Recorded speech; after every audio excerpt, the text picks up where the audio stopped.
హైదరాబాద్ పంజాగుట్ట శ్మశాన వాటికలో పసికందు మృతదేహం మాయం కలకలం రేపుతుంది. శ్మశాన వాటికలో పూడ్చిపెట్టిన 6 నెలల పసికందు మృతదేహం అదృశ్యమైంది. చార్మినార్ ఝాన్సీ బజార్కు చెందిన దంపతులకు 6 నెలల క్రితం కవలలు పుట్టారు.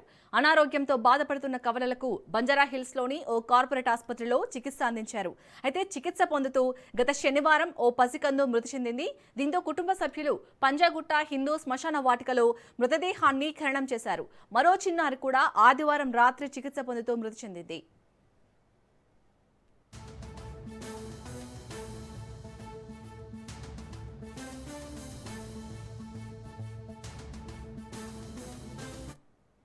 రెండో పసికందు అంత్యక్రియల కోసం కుటుంబ సభ్యులు శ్మశాన వాటికకు వచ్చారు.